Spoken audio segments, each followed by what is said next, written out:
எக்ஸலில் 10க்கு மேலே ஒரு காலம் இருக்க டேட்டாவை நம்ம அனலைஸ் பண்ணிகிட்டு இருக்கும்போது வந்து பார்த்திங்கன்னா எப்போயுமே வந்து பார்த்திங்கன்னா இந்த மாதிரி சிம்பிளாக பார்த்துக்கிட்டு இருக்கும்போது சம்டைம்ஸ் கன்ஃபியூஷன் ஆகும், எந்த காலமில் நம்ம ஆக்சுவலாக பார்த்துக்கிட்டு இருக்கோண்டு.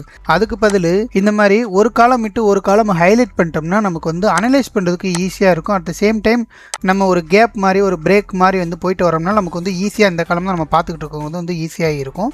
ஸோ அதை எப்படி வந்து இந்த மாதிரி ஆட் காலம்ஸ் எல்லாம் ஹைலைட் பண்ணுறது அப்படிங்கிறத நம்ம பார்த்துடலாம். நம்ம கன்ஃபியூஷன் சொல்கிறத தாண்டி சம்டைம்ஸ் வந்து பார்த்திங்கன்னா ஒரே டேட்டாவை பார்த்துக்கிட்டு இருக்கும்போது நமக்கே வந்து கான்சன்ட்ரேஷன் வந்து மிஸ் ஆகும். அதுக்கு இந்த மாதிரி கலர் பண்ணிவிட்டு நம்ம அந்த டேட்டாவை மட்டும் பார்த்துக்கிட்டு இருக்கும்போது வந்து பார்த்திங்கன்னா ஈஸியாக கான்சன்ட்ரேட் பண்ணிவிட்டு அந்த எக்ஸாக்ட் காலம்ஸை மட்டும் நம்ம வந்து ரிவ்யூ பண்ணலாம். ஓகே, இப்போ எப்படி பண்ணலாங்கிறத பார்த்துலாம்.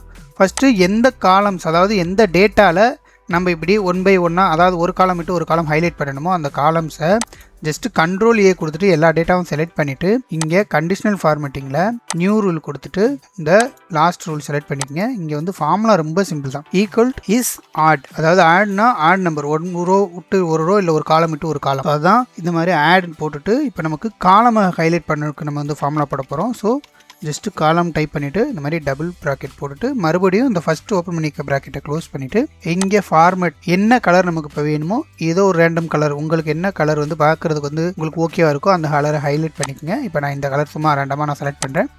ஓகே கொடுத்துட்டேன்னா அவ்வளோதான். இப்போ ஒரு காலம் விட்டு ஒரு காலம் ஹைலைட் பண்ணிடுச்சு, ஈஸி தான். இப்போது அதே போல் ரோவை நீங்கள் வந்து ஹைலைட் பண்ணணும்னு நினச்சிங்கன்னா சேம் தான். இப்போது அதே ஃபார்முலா தான் நான் வந்து இப்போ ஜஸ்ட்டு இப்போ இந்த ஃபார்முலாவில் நம்ம காலமுக்கு பதில் அப்படியே ஈக்குவல் இஸ் ஆட் ரோன்னு போட போகிறேன். ஃபார்மேட் பண்ணிவிட்டு நான் ஓகே கொடுத்துட்டேன்னா இப்போ ஒரு ரோ விட்டு ஒரு ரோ ஹைலைட் பண்ணிடும். சிம்பிள் தான்.